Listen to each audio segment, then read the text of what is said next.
All right, it's Tuesday. It's day 2 of Studies Weekly, week 6, the Creek War.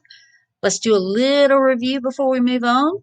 We know that Tecumseh was this great and powerful chief who tried his best to get all the natives to fight against the white men to get their land back because they were here first.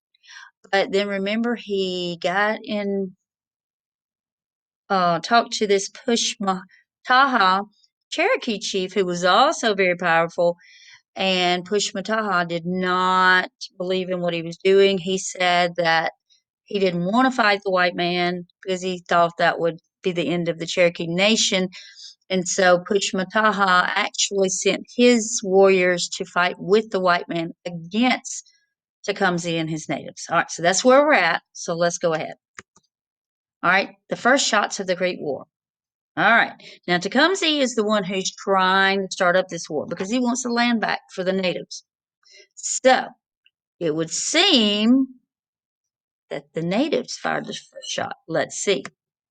Who fired the first shot to the Creek War? You may think it was the Creek, but it wasn't. It was the white man. So what happened, you may wonder? Well, just let me tell you the story. Tecumseh made a deal with the Spanish in Florida for some guns, and he sent warriors down to pick them up. When the warriors returned to Tecumseh, they had bullets, they had supplies, they had very few guns. You know Tecumseh was very mad and wanted to know what in the world happened to his guns. So this is what happened. So the warriors did pick up the guns on July 23rd, 1813, exactly as they were instructed to do. On the way back to Tecumseh to take him the guns, they decided to camp that night at the edge of a swamp called Burnt Corn Creek. They awoke to gunfire. A bunch of settlers had sneaked up on them and started a surprise attack while they slept. The natives scrambled as fast as they could into the forest for cover, or the swamp, excuse me, the swamp for cover. Instead of following the natives into the swamp, they said, nah, the natives forgot to take all those guns they had went to Florida and picked up. So the settlers just picked up all the guns that the natives have left behind. They knew they had hurt their chances in the war now because they had most of the guns. So after the first day of the Creek War, who do you think was ahead? Well, naturally, we're going to think that the white man was ahead. I mean, he's already had a sneak attack in the middle of the night. He's took most of their guns, right? So the white men should be ahead, right? Nope. You may think it was the settlers because they had those guns, but no, in fact, it was the natives who were ahead.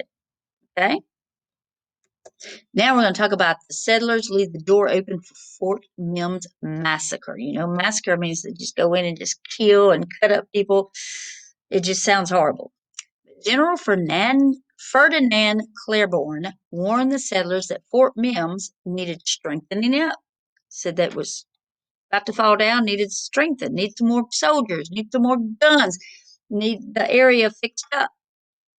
The settlers just ignored him. He don't know what he's talking about.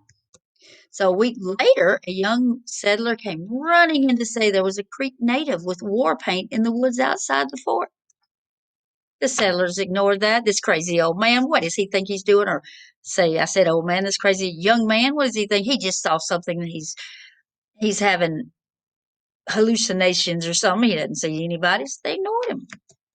Then on August 30th, 1813, a writer named Daniel Beasley, he came to the fort shouting that the American Indians were coming. Did they believe him then? Nope. The commander of the fort actually had Daniel Beasley arrested for coming in there telling them the stuff like that. It was at that moment they heard the war whoop of the Creeks as they came out of the woods, shooting their guns and swinging their tomahawks. The attack happened so fast, the settlers could not close the doors of the fort. The Creek were led by Chief Red Eagle, who was man's name William Weatherford, who ordered the natives not to kill the women and children. The Creeks did not listen to Chief Red Eagle.